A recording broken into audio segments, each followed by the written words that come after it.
kids, comics. Silver-haired Bronze Age babe here, yakking about her comic book collection, and today, talking some World's Finest. You'll see that I have scattered around here some of my World's Finest collection. I don't have a lot of them. It was never a super favorite title of mine.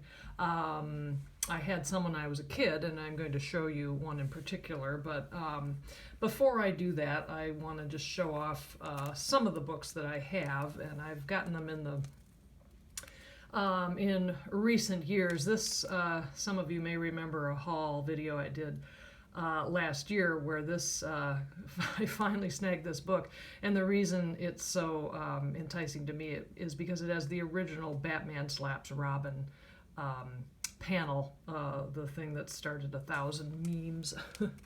But you won't be surprised to learn that my World's Finest collection is based around Neal Adams cover art. So if Neal Adams was doing the covers of any DC book in the late 60s, early 70s, I was adding it to the collection. And he did a lot of work on World's Finest. So I gotta say, some of these stories are actually pretty good. This one's interesting. Campus riots is what they're talking about there, in a world where you are post-Kent State. The Teen Titans, you know, there's, that's actually, I love that cover. I just think that's super cool.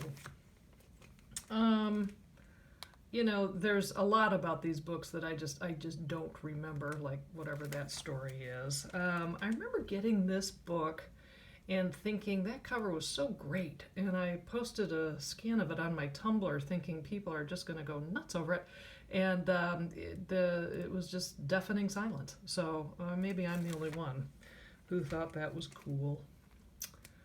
But again, if it's Neal Adams, I probably have it. Is that Neal Adams or is that Nick Cardy? Someone's going to have to explain it to me. I know this is Nick Cardy, and I keep it because I really I love that cover. But of World's Finest, my all-time favorite World's Finest cover is not a Neal Adams cover. It's this Nick Cardy. This just, I adore this.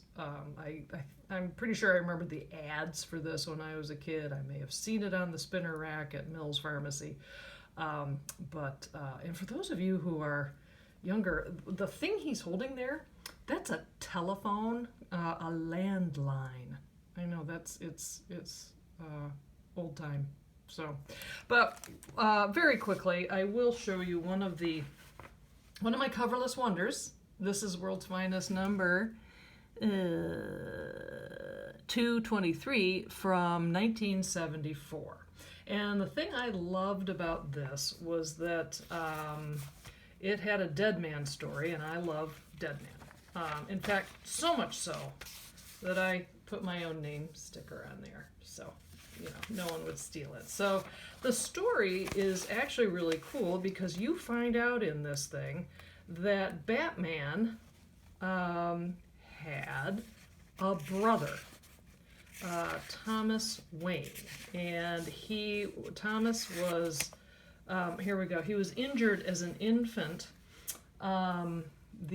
His baby carriage got away from the nanny and, had an interaction with an automobile. He wasn't killed, but the doctor said, "I'm afraid his brain's been permanently damaged.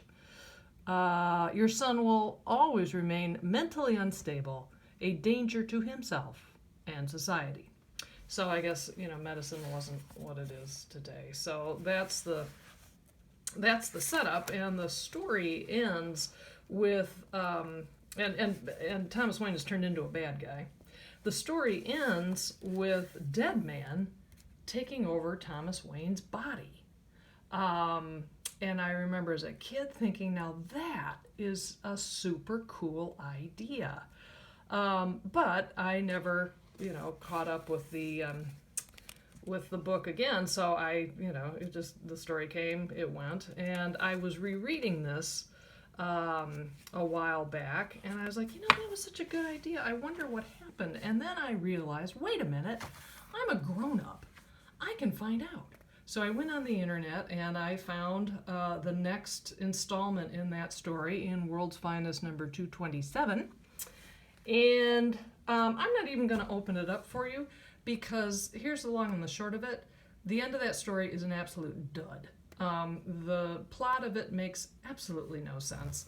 And Thomas Wayne dies, albeit very heroically, I suppose. But something that was, I think, reading it today, thought that was very interesting and a great potential, just kind of petered out and disappeared forever. So there you go. There's World's Finest, and these two are in the collection, but boy, not very highly regarded. I'd rather spend my time staring at that.